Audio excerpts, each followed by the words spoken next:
All right, everybody, welcome to Math with Grace. Today we're going to be working through Pre-Calculus, Unit 4, Section 1.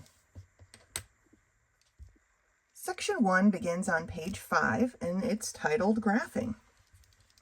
And this first part that we're going to be looking at is graphing and amplitude. And it says here, sound waves can be modeled using the sine function, and attributes of the graph tell us a lot about what the sound is or how it performs. Here are your vocabulary for this part, and let's turn the page.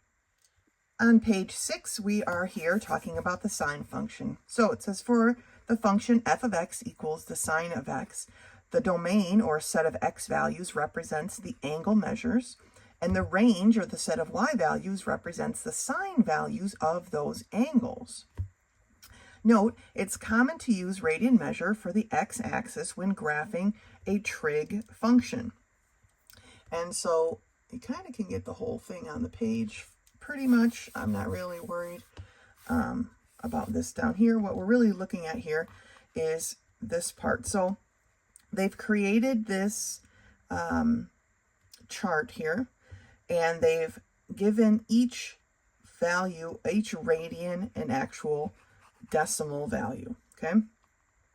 And the sine wave, if they had drawn it in, which they did over here, looks like this, and it continues to go on and on forever, amen. All right, so it says plotting some of these points equals this, right? Up and down and up. The thing that I want you to focus on are the important parts, right? Obviously 0, 0. The point where it reaches its max right here is at pi comma 2. Pi is where it comes and crosses the x-axis. 3 pi over 2 is where it reaches its minimum down here at positive 1. And 2 pi is where it comes back to go and start all over again, okay? So those are the important parts that we want to remember or, deal with. And so all this stuff in between, which they've calculated, is great, but when you get to the point where you're plotting these, if you plot a point at 0, pi over 2, pi, 3 pi over 2, and 2 pi, those are the peak points that we need to actually just be able to draw the sine wave in, okay? So I'm going to slide over a little bit here. It says the graph of the f of x equals the sine of x for this range, right, between 0 and 2 pi. That's one full sine wave. That's what that looks like. It says when a function repeats a pattern, I'm trying to keep it on the page here. When it repeats a pattern over its domain, it is called a periodic function, right? The sine function is defined for all angle measures. Hence, the domain of the sine function is all real numbers. And the range of the sine function is between -1 and 1, okay? It's between these two pieces, right? Here and here. Y, for just regular f of x equals sine of x, y is greater than -1 and less than +1. It's in between those two marks. Let's look at a couple of these examples. It says graph y equals the sine of x for pi is less than or equal to x, which is less than or equal to 2 pi. So they only want a small section of it. And that small section looks like this. Piece of cake. On page 53 of this book it's in the review section, which is great. On page 53 of this book, though, is the graphing, this graph, regular sine graph, and all the other ones we're about to look at in a minute. They start on page 53, so use those as references going forward, okay? They're there as a review to help you. They're condensed. It's all in a couple of pages. It's very useful. So that is this section of the graph. This example here says graph y equals sine of x for -pi is less than or equal to x, which is less than or equal to pi. So now they want this chunk okay? This section of the sine graph. And just like this one goes, sine waves always start at the origin, just the generic sine wave, right? And starts and goes up, okay? Well, this one is the back half, so it's going to continue going down, right? It's not going to start here and go up. That wouldn't be a sine wave. So here we're going down and back up, and it would be, you know, this is basically the last half. They've chunked it from here and put it there, right? They've moved this half that would have been over here and just pushed it back. Okay, let's turn the page. At the top of page 8, now we're looking at a cosine graph. So y equals the cosine of x. Again, they put together their chart here with these decimal points. They're giving you the decimal points so you can see kind of like how challenging it is to graph it outside of the radians. They're just trying to show you like, oh, it's at pi over 6, which they don't even put on their graph, right? It's 0.87, which I assume is this dot right here. But pi over 6 doesn't really fit into a perfect thing, right? So when we're not quite at the part of graphing yet, but we know that one rotation of a circle, right? Our unit circle is 2 pi. Half of 2 pi is pi. So of course that's an important marking. Half of pi is pi over 2. Halfway between pi and 2 pi is 3 pi over 2. That's why I say those points are the most valuable points in my perspective, okay? They're the ones that are most easily found. All right, just as with the sine function, the domain of the cosine function is all real numbers. The range of the cosine function is between negative y equals, or greater than or equal to -1, and y is less than or equal to +1. And the cosine function is periodic and will repeat its pattern over intervals of 2 pi, just like sine. The difference with the sine, though, is the cosine function at x equals 0 starts at y equals 1. So remember, our sine function started down here, so our cosine function starts up here. And so then it travels down at pi over 2. At pi, it's at its lowest, its minimum. At 3 pi over 2, it's again crossing the x-axis, and then at 2 pi, it finishes back where it started, okay? Looking at this example, top of page 8, second column, graph y equals cosine of x for negative pi is less than or equal to x, which is less than or equal to pi. So again, they want this chunk, right? The range is the same because you haven't changed the equation. So the range is still -1 less than or equal to y, less than or equal to 1. Okay, it's just you've changed the piece that we're looking at, right? Because this sine function, this cosine function goes on and on forever in each direction. Amen. Okay, now this next part here is something quite a bit different than those two. Okay, the tangent function. It says, unlike the sine and cosine functions, the tangent function is not defined for all angle measures. The tangent is a ratio of sine over cosine and is undefined when the cosine of an angle is 0. But they show you here, when you make the number smaller and smaller, right, we can still get close to a line, but we can't reach that line, and that's called an asymptote. The graph of the tangent function has a line called an asymptote at pi over 2. An asymptote is a line that the graph will approach but not touch. And this is the graph that we're talking about here. The value of the cosine function is 0 whenever the measure of the angle is pi over 2 plus n times pi, where n is any integer, right? Because it's the multiples of pi over 2.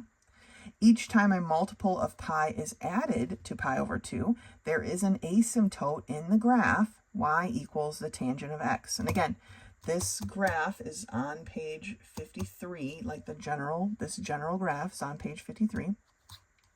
And then note that they've got their numbers here as well, right? Here's a 0, 1, undefined at pi over 2, 1, 0, 1. Okay? Now these points, the 1, 0, 1 points, are the points that are of interest to us. When we start graphing, I am going to ask you to graph between negative pi over 2 and positive pi over 2, because I just want to see one full period of this tangent graph. Okay? So those again are the important numbers. All right? It says here that the domain of y equals tangent of x is all real numbers except pi over 2 plus n pi, where n is an integer. The range of the tangent function is all real numbers because it goes on and on forever, amen, up here to the y's. It just never, ever, ever reaches this, right? It gets closer and closer and closer, but never reaches it. All right? So we've covered sine, cosine, tangent. Next thing we're going to look at is something called amplitude, okay? Amplitude helps us transform or move graphs, right? So we'll get to the definition of that on the next page, but it says, compare the following graphs of y equals sine of x and y equals the negative sine of x. Note that the graph of y equals sine of x has been reflected over the x-axis to obtain the graph y equals negative sine of x. Okay, so it's the same thing, but it's been kind of like twisted around because of that negative sign that they've put out front.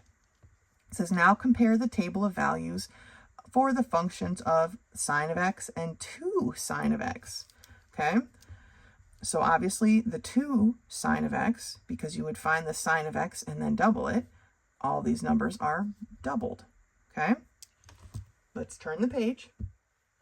Here at the top of page 10, it says, just as with other functions, the graph of y equals sine of x is stretched to obtain the graph of y equals 2 sine of x. So here they've graphed y equals the sine of x, the original graph, and then they graphed y equals 2 times the sine of x.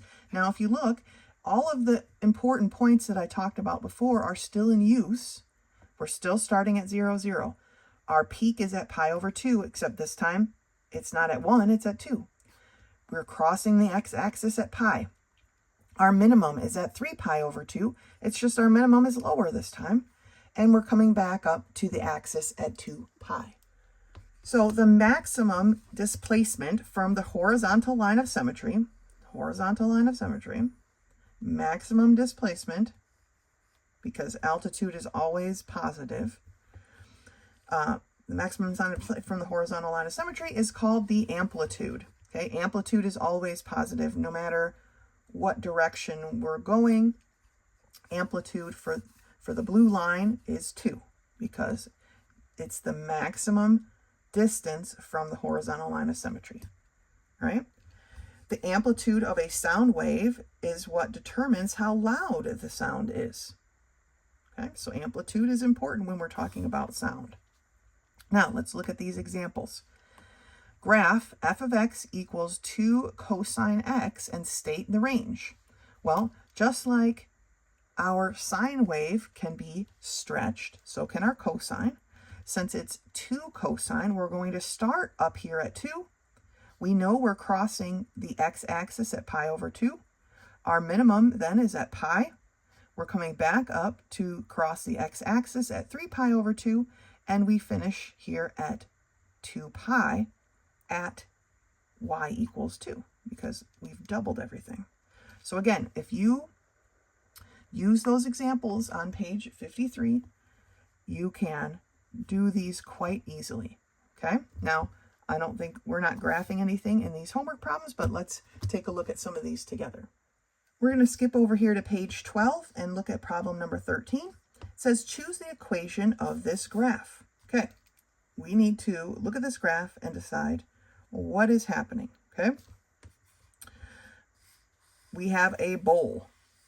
Well, a bowl immediately tells me that this is a cosine, okay? Because this is what a cosine looks like, a bowl, right? So I know it is not D and it is not Y. Our cosine always starts up high and goes low, our positive cosine, okay? So it's not this negative one. And that really just leaves y equals 2 cosine of x. Now, other things are happening here that they've not added, they've not actually put in this equation, but that is as close as we can get for what they're showing us, because they've actually moved it back a bit, and so that would be a different translation. So I'm not sure why they're doing that just yet, because we haven't talked about that. We will in a minute. But that one is the closest one that we can get to what is happening here. Okay, I wanted to go over it because it's a little fishy, but that's okay. We'll deal with how they moved it back a section later in this video. Let's take a look at number 14. Okay, the amplitude of y equals -3 sine of x is, well, remember I told you amplitude is distance, right? Distance is never negative, right? You can't have a negative distance. Now you can go back and forth, up and down, right, left, north, south, right? But it can never be negative. So our distance is our amplitude, and it's positive, +3, okay?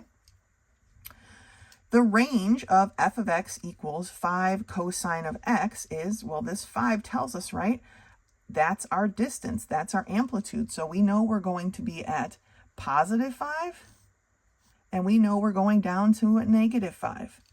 So -5 is less than or equal to f of x, which is less than or equal to +5. So the answer is A. All right, let's take a look down here at number 18. Oh, they do want us to graph one. Okay, I'm going to grab a piece of graph paper, and then we'll take a look at this. All right, I've got my graph set up here. When I am making a graph for sine, cosine, tangent, trigonometry, any of the other ones, I basically set it up like this. Usually for sine and cosine, I set it up like this because we usually only deal with positive values, but when we're dealing with tangent, right, we do need to deal with negative, especially since the question tells us to go from -π/2 to +π/2. Usually when I set up trigonometric graphs, I also mark my important values every 2 blocks.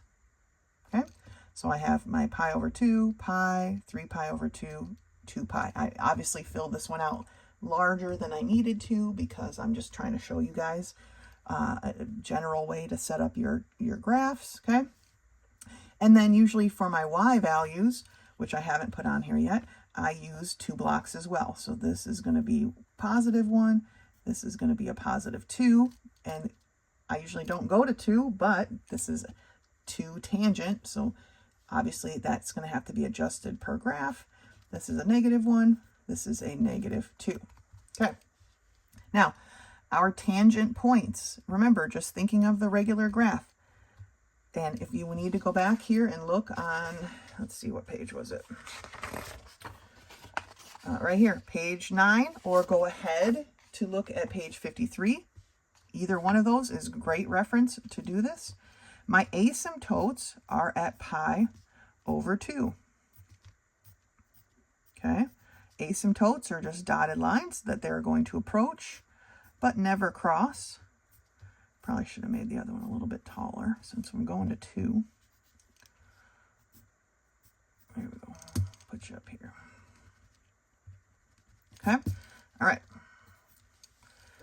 That is the setup that they're asking. They're asking for only between these 2 parts, right? So the next asymptote, though, just thinking about it, right, would be at 3π/2. Because remember, it's at π/2 plus n times pi, which would be 3π/2. And then it would be over here at the next, it just, the asymptotes keep going forever and ever, amen, just like everything else. Now, our tangent line switches sides, right, at 0, 0. Okay, that's where it's going to cross the x-axis. From left to right, it always starts low and goes high. Okay, so because I am at a 2, right, our amplitude is equal to 2.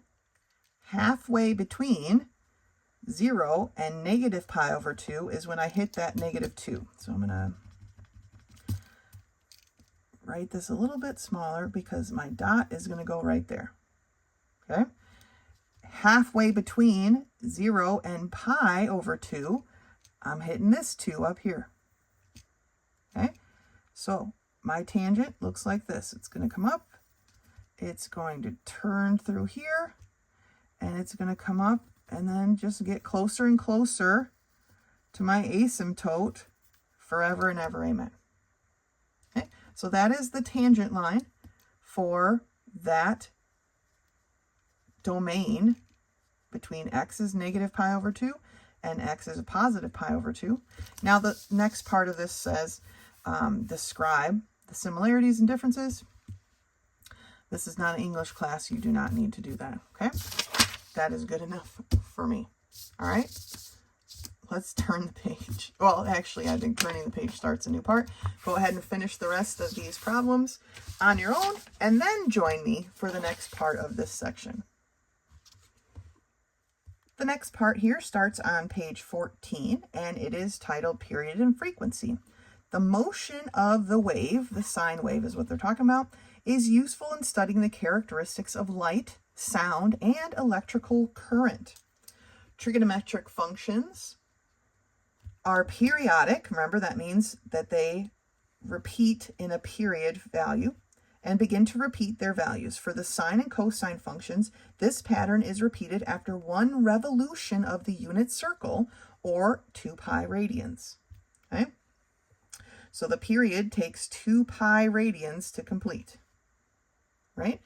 For the tangent function, top here of page 15, for the tangent function, however, the period is pi radians, right? It's a much smaller period before it starts to repeat itself.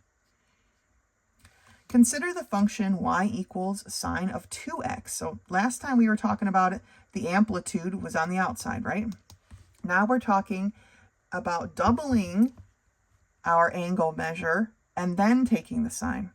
The expression sine of 2x is evaluated by first doubling the value of x and then taking the sine value, okay? And it looks like this down here. Now it says, look at the graph of y equals the sine of 2x. It actually has 2 periods inside now of our 2 pi radians, right? It says, note the pattern begins to repeat at pi. And there are 2 complete cycles of the pattern. 2 complete cycles of the pattern from 0 to 2 pi. The number of times the pattern repeats within 2 pi is referred to as the frequency of the function. So the number of times it repeats is the frequency. Okay? The space it needs to do that repetition, which is here pi, is the period of the function, right? So a couple of different words. Looking back at the top of the second column of page 15, the period of y equals sine of 2x is pi. The frequency of y equals the sine of 2x is 2, right? It's going to do 2 repetitions in a full unit circle measure, right?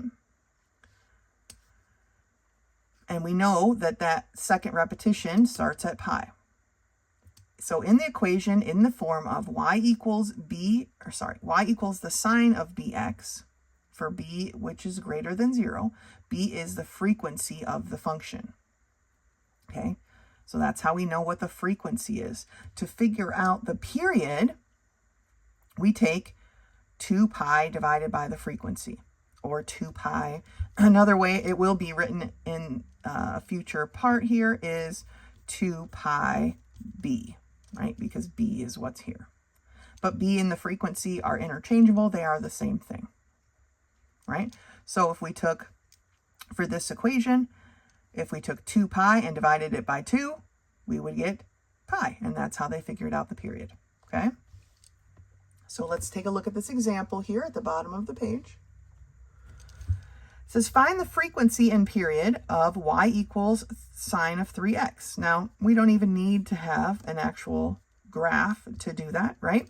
The frequency is 3 because that is just this number. The period is going to be equal to pi over 3, or divided by 3, and that's just the period, 2 pi over 3. So this repeats, this sine wave repeats, okay, at 2 pi over 3, which is here. Right? Now, some of these middle markers, when we start needing to graph problems like this, they're not hard to figure out, but I do have a piece of graph paper that you can use that will show you where all these 2 pi's over 3 or 6, with these different things fit in. Okay, all these different parts where they fit in between everything else. I do have that graph paper for you. All right, let's turn the page. Example at the top of page 16 says, write the equation for the cosine curve with a frequency of 1/2. State the period and graph the function. Okay.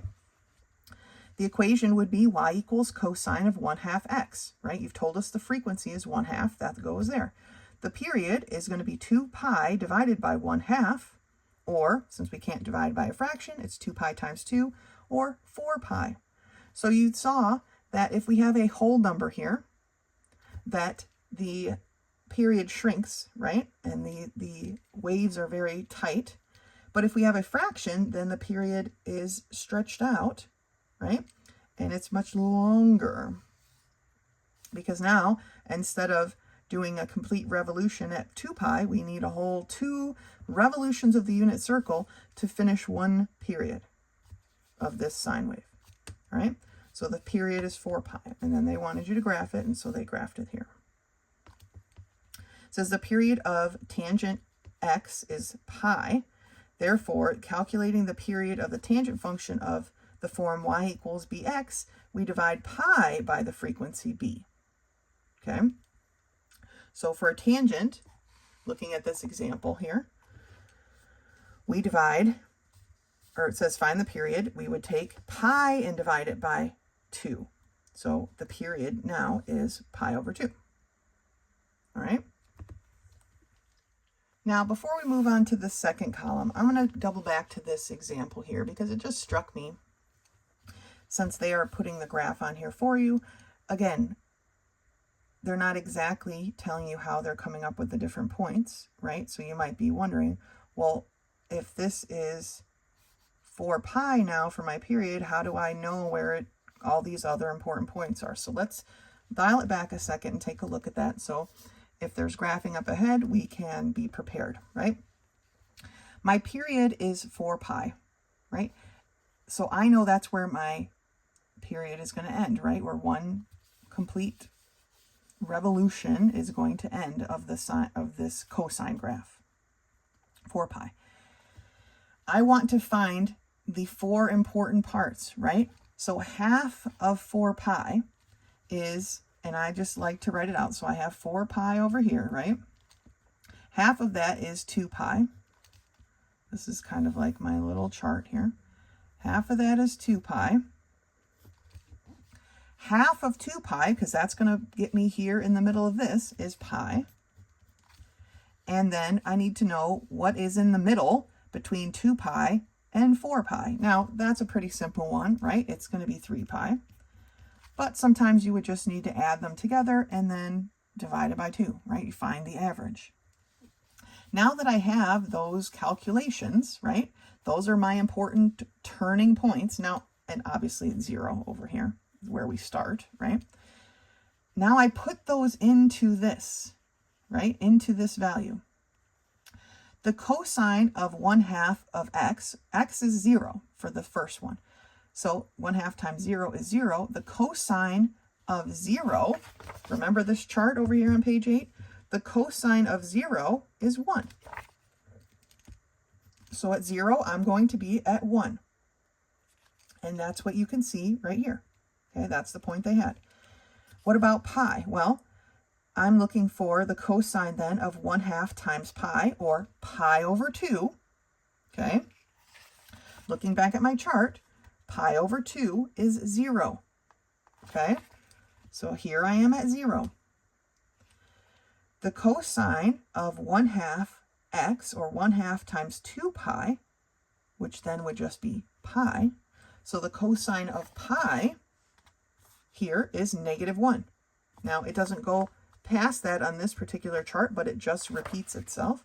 So now I'm at -1. If I've made it that far, from 1 to 0 to -1, then I know that this part is going to be 0 and this is going to be back at 1, because that's the repetition, that's the pattern of a cosine.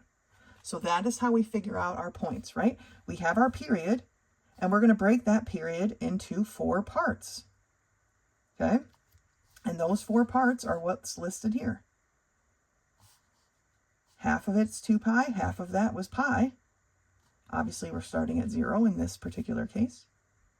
The halfway point between these two is at 3 pi, and that's our repetition, okay? That's how we were able to figure out where our points go.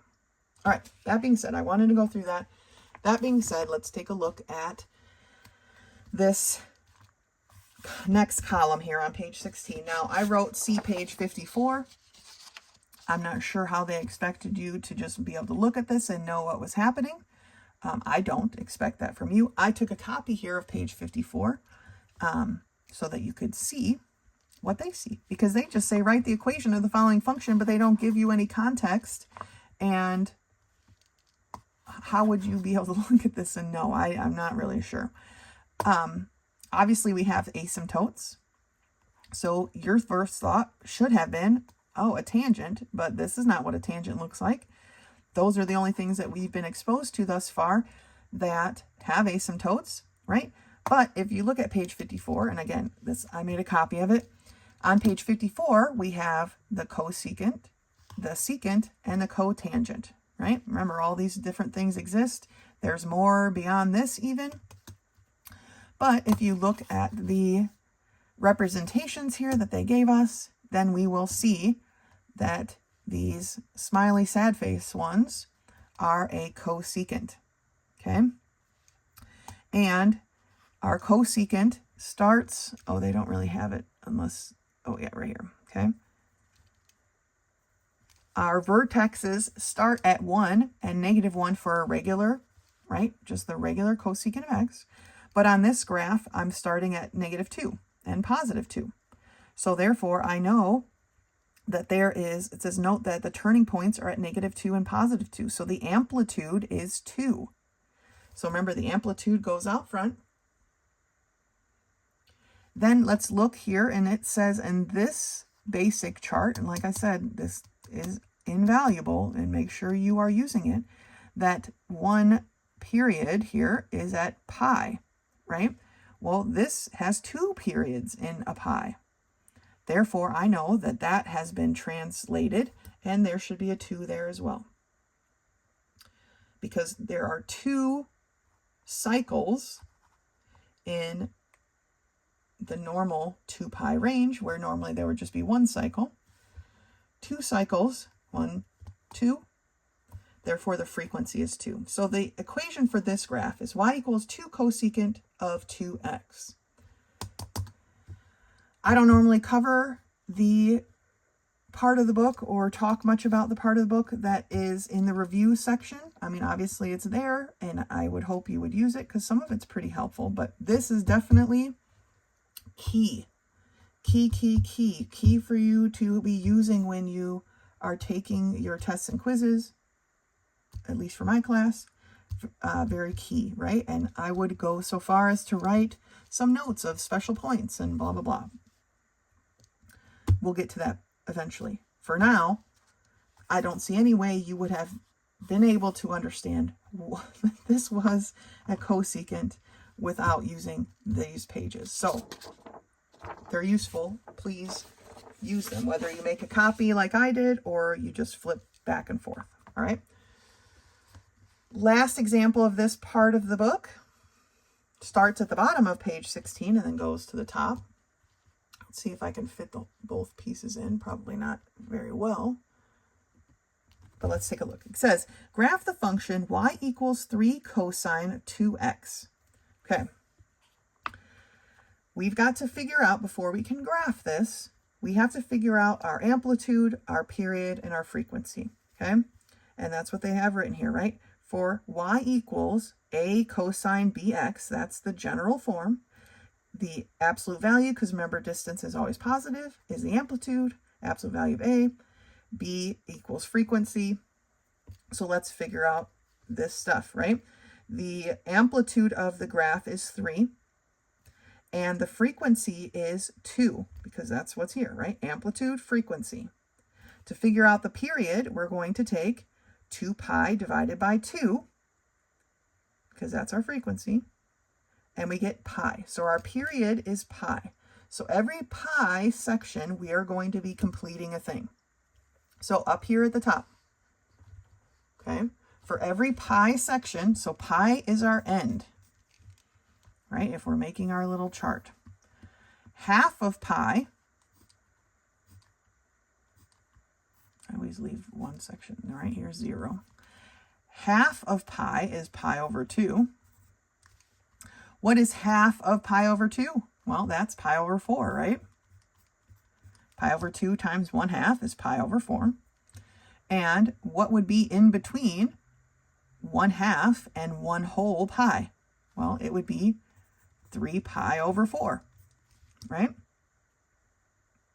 That's in the middle, 3/4. We have 1/4, 1/2, 3/4, 1 whole. Think about it that way if that helps you to understand it, right? And then we're talking about a cosine. So at 0, we're always starting up here at 3. And then we have the pattern, right? The pattern is going to be 0, -3, 0, 3. That's the pattern. That's going to take us, because remember, a cosine is like a bowl. Now it doesn't say how much to graph, but they want obviously a 2 pi worth of graphing. So then we would have to extend our chart, right, to continue these points. So then what are our continuation of points till we get to 2 pi, right? We need all the points in between there, which is going to be 3 more sets of points, right? Halfway between pi and 2 pi is how much? It's like 1.5 pi, right? So we kind of have to think of it in fourths, because that's our main base, right? So 1.5 pi in fourths, or what I guess halves, right, is 3 pi over 2. But for this step here, remember, this pi over 4 is our main part. So we're going to add pi plus pi over 4. So if you're adding 1/4 plus 1, right, it would be the same as 1/4. Oh, I hope this is on. There we go. Plus 4 over 4. Or 5 pi. Oh gosh, I wrote it so big. 5 pi over 4. That's this next part here. And then to find the middle part between here, it's 3 pi over 2. I'm using up a lot of space here. Let me see. 3 over 2 plus 1/4, because each step is a fourth, a fourth, 1/4, 1/4 of a step, 1/4, 1/4, okay? 3 pi over 2 is equal to, or 3 pi over 2 plus pi over 4 would be 6 over 4 plus 1 over 4. So we have 7 pi over 4. Those are our steps. Each step is 1/4, right? Our period is pi. If you divide that by 4, then you get 1/4 pi over 4, 1/4 pi, right? Those are our steps. But then the pattern repeats. So it's not like we have to really calculate a whole bunch. We're up here at 3, just like we were at 0. For our pi, right, we're here. Our next step is a 0, then a -3, then a 0, then a +3 again. So that's how we can figure out where our main points are. Bit of math, bit of manipulating, right? For this case, right, our period was pi, right down here. Our period was pi. To figure out the steps, because it's always broken into fourths, You take pi divided by 4, and you know that each step is 1/4, 1/4, 2/4, 3/4, 4/4, 5/4, right? 6/4, of course you reduce, 7/4, 8/4. Okay, does that make sense? I hope so. We'll work on it more as we continue because there's not a whole ton of graphing in the actual work. Let's take a look here though at problem number 19. For problem 19, we have what is the frequency of the function y equals the secant of 5x? Well, remember the frequency is just this number here. So the frequency is 5. For the next question, number 20, it says y equals the sine of pi over 4, and they're asking us what is the period. Remember, the period is equal to 2 pi over b, or over f, the frequency. In this case, the frequency is 1/4, or b is 1/4. So we have 2 pi divided by 1/4, or 2 pi times 4. So our period is actually 8 pi, which is letter D. All right, let's turn the page and look at another one. Taking a look over here at problem number 24, it says choose the correct equation for the graph. Now, our equation is starting at 0, 0, so I know it is a sine graph, right? And not anything else. So I can cancel these two cosines. I have many complete sine graphs here. Okay, so if I count them, I have 1, 2, 3, 4 complete sine graphs. So my frequency is 4, right? It's doing 4 full sine waves in a 2 pi period. That's my frequency. The only one with a frequency of 4 is letter D. So that's our answer. All right. Go ahead and finish these problems and then meet me back here for this next section on page 19. Page 19, we start the next section, and it's called vertical and horizontal translations, right? So we've stretched it long ways, we've stretched it tight, right? Made our sine graphs tight, we've made them wide. Now we're going to start moving them up and down, left and right, okay? It says much of the electricity generated for home uses an alternating current and can be modeled using a sine curve, and it goes into what that kind of looks like in the electrical field. If you decide to go into something like that, by all means, you will learn how to do that. Those are called phase shifts, okay? And so if you'd like to read that, please enjoy. But we're going to jump down here to the bottom of the page. It says horizontal and vertical translations of trigonometric functions are indicated in an equation just as with the other functions we've studied. Okay, here is what it looks like for one of them right over here. It says adding a constant value onto a function causes a vertical shift in the graph. The shift is up for a positive value and down for a negative value. So here is our just plain old normal cosine, except we've shifted it up 1 point, right? It's going to move the same, except we have a shift of 1. Let's turn the page and see if they have graphed it for us. Look at there, top of page 20, and they've graphed it for us, right? So our line of symmetry, which used to be the x-axis, is now moved up 1. So just as all of our points, right? So if you have a translation like this, I would like to draw in my line of symmetry because that helps me to remember where I need to go up and down and around, okay? So I would suggest drawing in your line of symmetry and then plotting your points. All right, so let's take a look at this example here. It says example, graph y equals sine of x minus 3. Okay, regular sine graph. So all of our normal points apply. Pi over 2, pi, 3 pi over 2, and 2 pi. It's just that our line of symmetry now is at -3. Okay, so that thing that they're adding on there, or subtracting in this case, is our line of symmetry. And so I like to mark it with a dotted line, and that helps me to graph. Okay, all of the points, we're starting at 0, we're going to our peak, which is just 1, right? Our peak at pi over 2, we're crossing at 0. At pi, we're at our minimum, which again is just our amplitude is 1, so it's just going to be 1 below our line of symmetry. And then we come back up to 0. All right? Then we have something called the phase shift. It says for trig functions, if the value is added to the angle measure, the result is a horizontal translation. So we're talking about back and forth, right? We've gone up and down. That's this out here. Now we're talking about back and forth.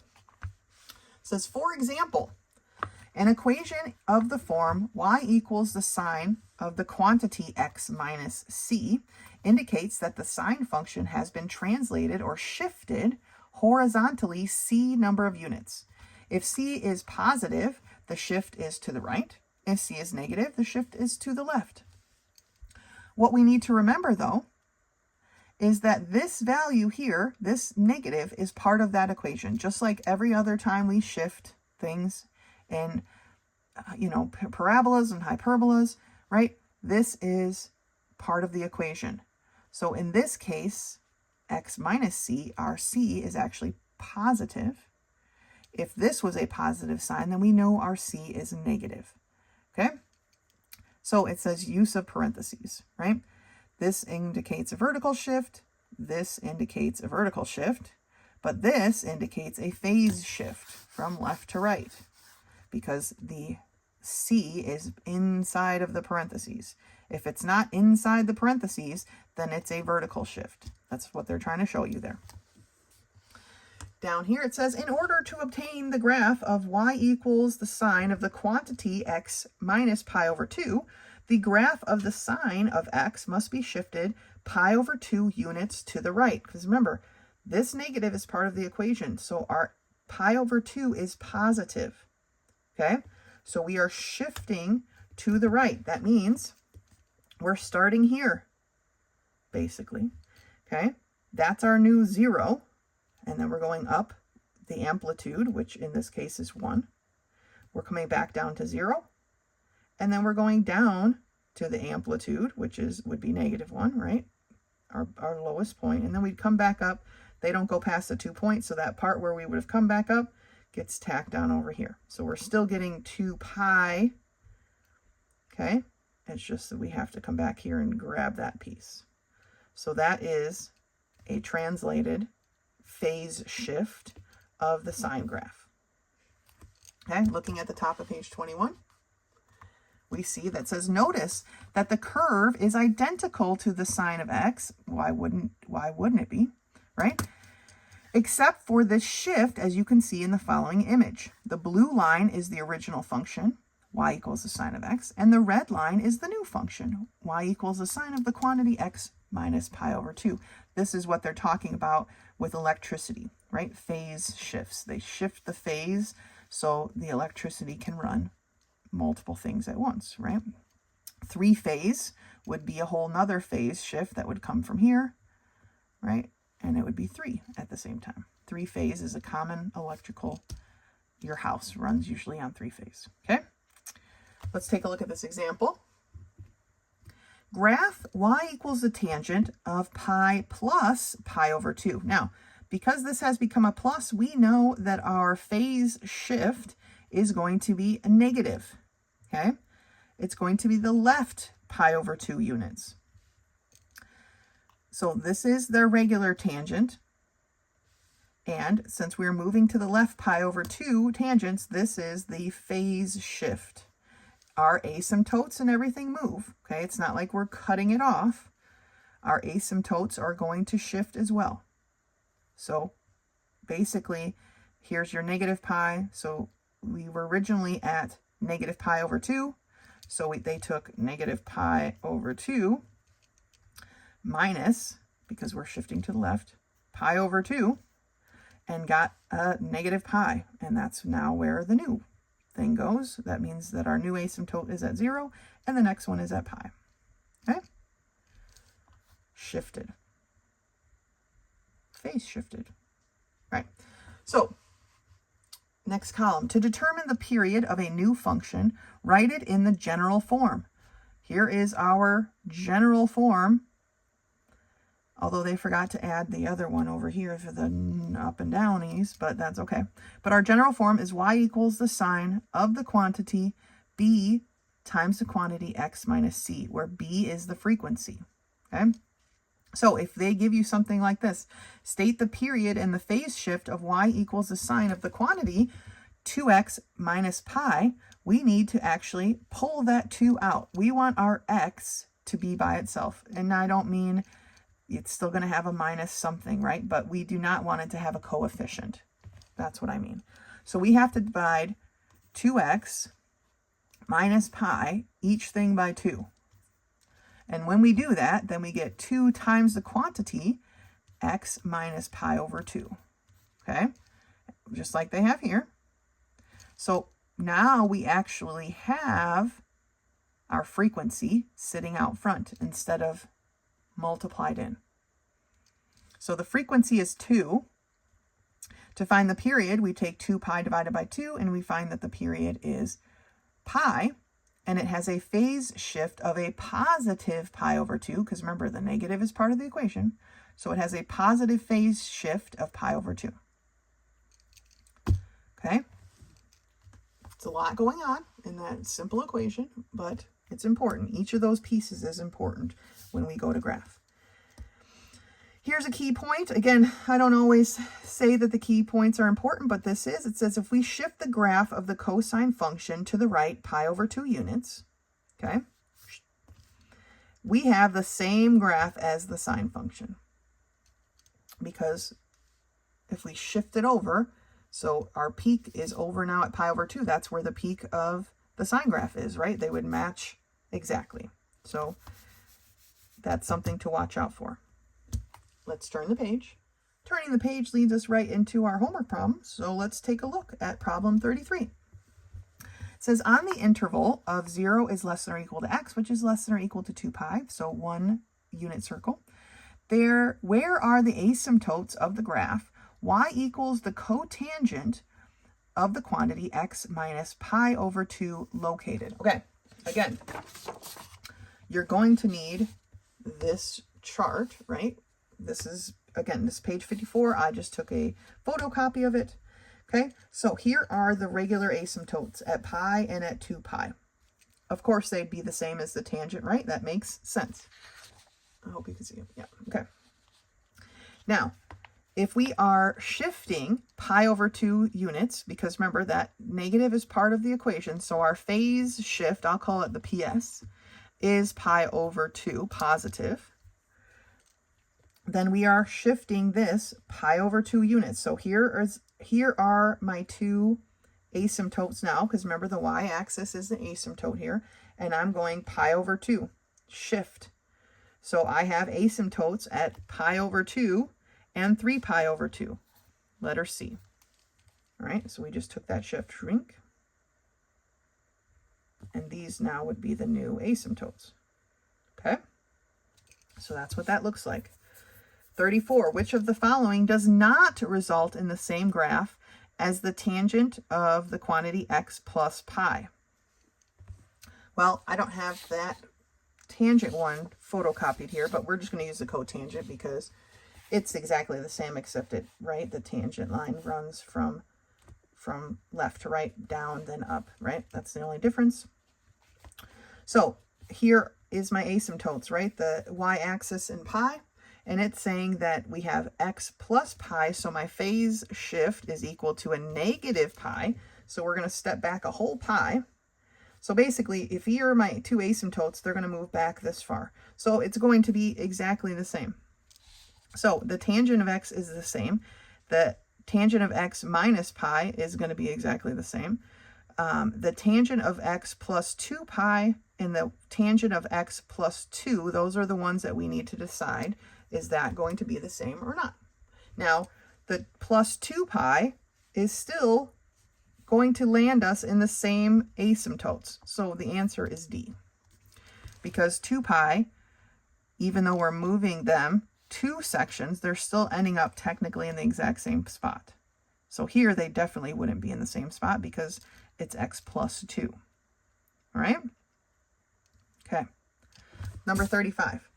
What is the phase shift of y equals the cosecant of 2 times the quantity x plus pi over 4?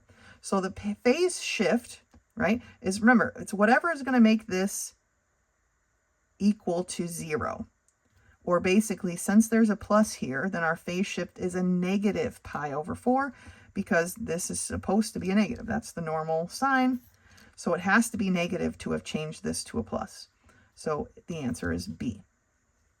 All right. All right, go ahead and finish the rest of these problems and then meet me back here for what I think is the last part of section 1. So this last part starts on page 24. It's called sinusoidal function, and it is the last section of section 1, right? It's the last part of section 1. And down here at the bottom of page 24, it says trigonometric functions may involve changes in the amplitude, the period of the function, the phase shift, and the vertical shift. Poor vertical shift doesn't get to be bold, but that's all right.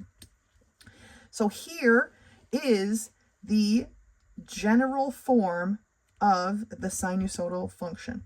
Y equals A, which is the amplitude, times the sine of B, which is the period, or sorry, no,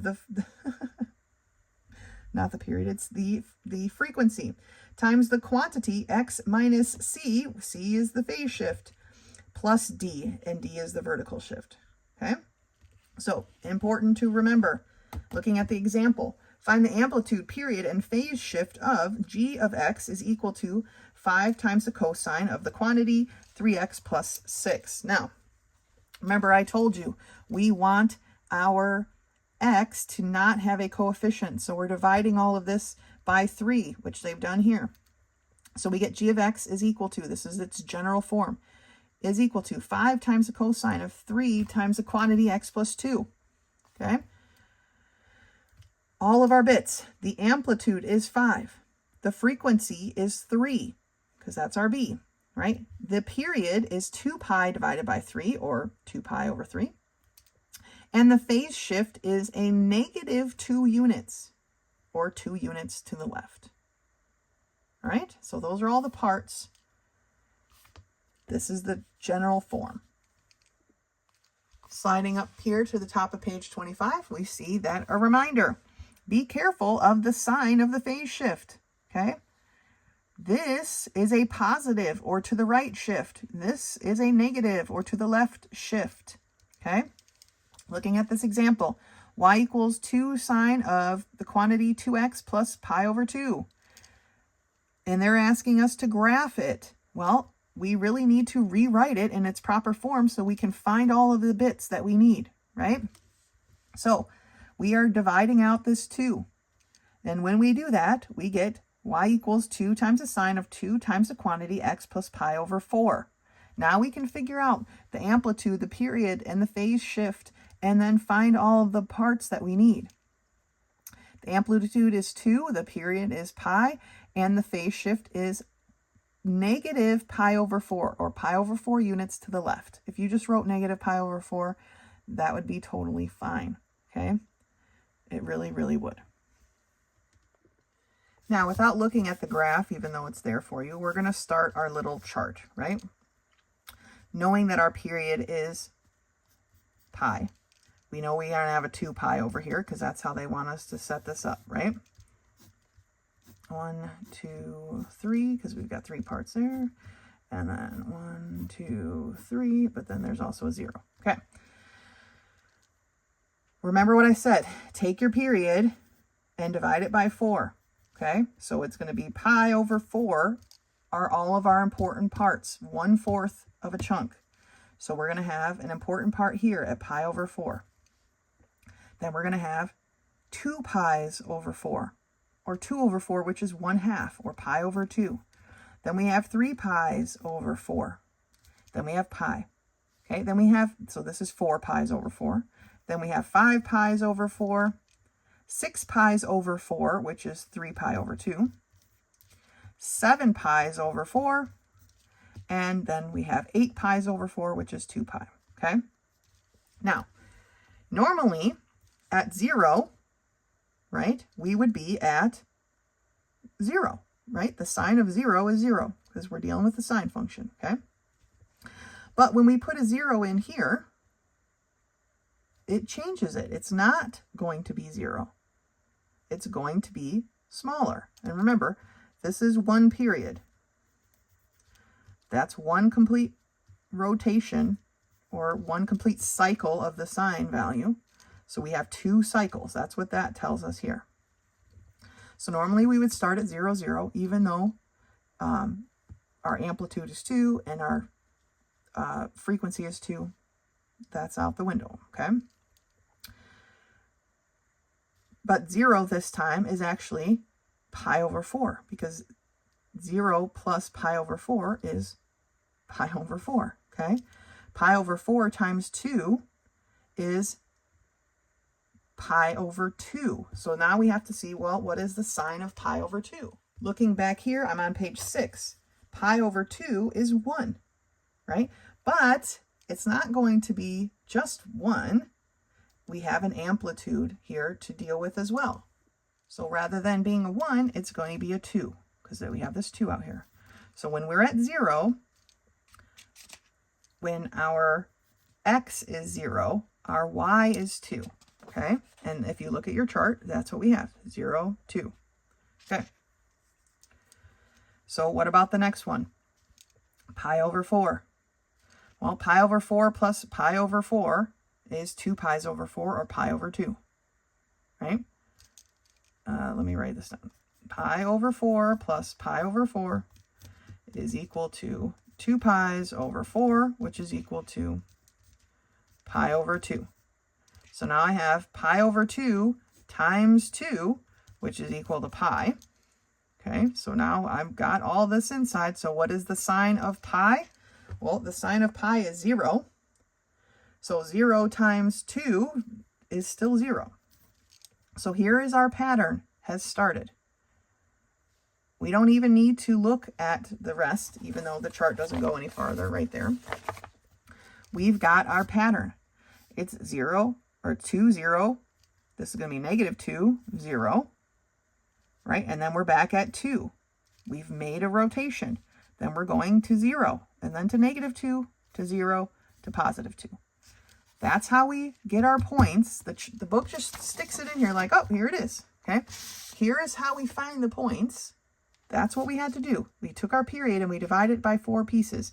Each important place is going to be 1/4 of a pi. We set up our chart with all the 1/4s, right? 1/4, 2/4, 3/4, 4/4, 5/4, 6/4, 7/4, 8/4, right? Reducing where necessary. Then we found our first 2 things and we can set up our pattern. Once we have that set up, then boom, we can plot and graph our sine wave, right? So it's not as easy as just like, oh, obviously use those pages, page 53, page 54. It's important and it's there to help you, but we've got to be able to figure out with all these shifting, right? Phase shifts and the period and change, amplitude change, the vertical shift, where our points are actually going to lie. And this is how we do it. All right. Okay. Let's take a look at this next example. Graph, let me get it on the page here. Graph y equals 5 sine of 2x plus 3. Okay. We have an amplitude. We have, remember, these aren't in parentheses, so this is our vertical shift,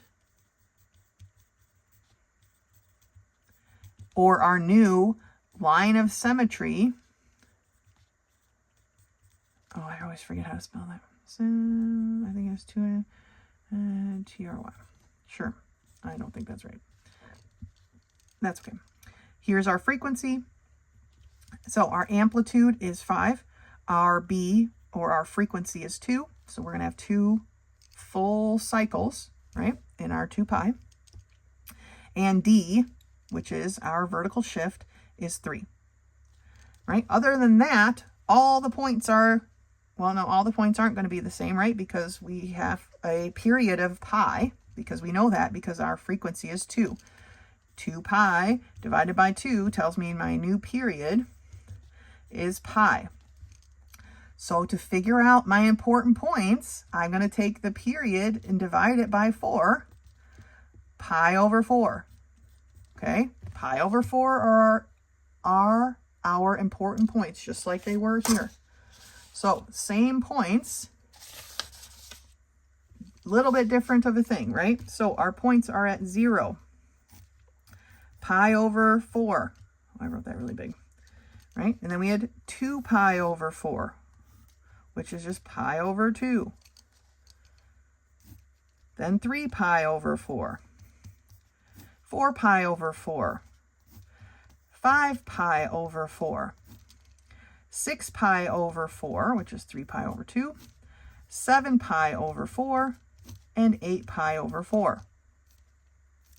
Okay, those are the important points, right? Remember, our line of symmetry is at 3. I'm not really sure how to make sure that's in our chart other than writing maybe like a +3. Okay, right here. So at 0, it's 0, right?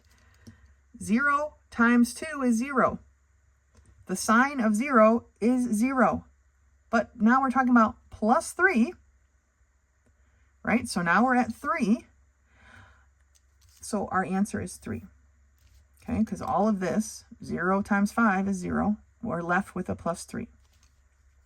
Pi over 4, right? Pi over 4 times 2 is the sign of pi over 2. Pi over 2 is 0. Oh, hold on a second. Not 0. Pi over 2 is 1. So the sign of 1, or sign of pi over 2 is 1, times 5 is 5. 5 plus 3 is 8. Okay. Our pattern has begun. 3. But now it's not -8, right? But it's 3 minus 8. It's not 3 minus 8, it's 3 minus 5, which puts us at a -2. And apparently, the original first time I recorded this, it didn't actually record. So my chart is already full because technically I've already done this, but apparently my recording wasn't recording. So it's 3 minus 5 because 5 is our amplitude, okay, which puts me at -2.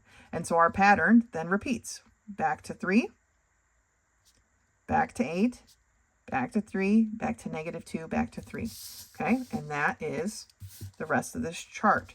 Okay, make sure you are marking your line of symmetry. That's going to be very important.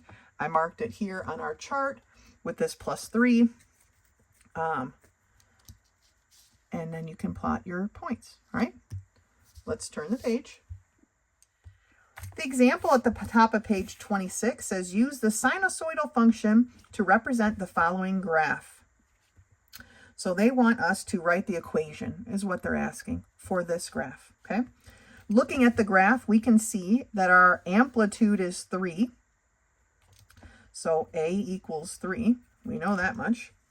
We can see here, let's figure out how many, or what our frequency is, right? How many full repetitions do we get? And this is, and they tell us it's a sinusoidal function. So even though we're starting up here at 3, like a cosine would be, right? That's not technically where we start when we start here for a sine wave, right? So let's count the full revolutions as if this was a cosine. So there'd be 1, 2, 3 full revolutions, which tells me that my B equals 3. Because even though we started up here, right, we're starting at the 0 at the y, or x equals 0, the y-axis. Technically, that's not where our sine wave would start necessarily, but this is obviously shifted one way or the other. So if this is where we would normally start, that tells me that we've shifted pi over 2 in one direction or the other. So we don't have a vertical shift here, but our phase shift, which I'm writing as PS, our phase shift is a positive pi over 2. So with that information, we can come down here and write that y is equal to the amplitude sine the frequency times the quantity x minus pi over 2, because remember that minus is part of the equation. So even though our phase shift is positive, it is represented like this. All right. It says up here at the top of page 26, second column, reminder, doing a phase shift of 1/2 on the cosine function results in the same graph as the sine function, right? And vice versa, obviously. Okay, here's an example of how it works with the cosine. Y equals 1/2 cosine of 2 times the quantity x minus pi over 4. Right, it says 1/2, but 2 times pi over 4 is pi over 2, right? So, and then they graphed it. The amplitude is 1/2, so it's not quite as tall. Phase shift is pi over 4, so they switched it over, and we get our doodly-doo, okay? Let's take a look at some of these problems together. Page 27. Problem number 40. Find the phase shift of the function y equals 5 cosine of the quantity 2x plus pi over 2. Well, we need to get our x to have a coefficient of 1. So we're going to take 2x and divide it by 2. And we're going to take pi over 2 and divide it by 2. This obviously just becomes an x. So it's going to be 2 times x plus, now pi over 2 divided by 2 is the same as pi over 2 times 1/2, because remember this is 2 over 1. So we flip-flop multiply. Can't divide fractions, so we flip-flop, or we take the reciprocal of the denominator and multiply. So we get pi over 4. All right, so they're asking us, what is the phase shift? Well, the phase shift is negative pi over 4, or to the left pi over 4. Answer is C. Okay. Number 41 asks us to find the period of the function y equals the sine of the quantity 2x plus 1.5. Well, just like we did here, we have to take our 2x and divide it by 2, and we have to take our 1.5 and divide it by 2. Now, I'm going to change this 1.5 to 3/2, okay? So 3/2 divided by 2 is the same as 3/2 times 1 over 2, which is going to give me 3/4, right? These cancel. So I have 2 times x, it was a plus, right? Plus 3/4. Okay, so find the period of the function. To find the period, we need to know the frequency. And then we take 2 pi divided by the frequency, and that gives us just pi. So the period of this is b, pi. Let's turn the page. Let's take a look at problem number 44. It says, write the equation in general form for the sinusoidal function with an amplitude of 4, a period of pi, and a phase shift to the right 2 units. Okay, this is a sine function, so we have y equals 4 times the sine of, now it tells us our period is pi, but it doesn't tell us our frequency, right? Well, if 2 pi divided by the frequency equals the period, well then 2 pi divided by the frequency equals pi in this case, right? We're going to multiply both sides by frequency, right? And then divide by pi. Kind of smushed it all together there. To find out my frequency is 2, right? So I'm going to have 2 times x. Now my phase shift is right 2 units, so it's going to be minus 2. And that's the equation of that line, right? Here's our amplitude. Here is our frequency, which we found using the fact that they gave us the period. Right 2 units tells me this number is positive, so my negative sign just stays the same.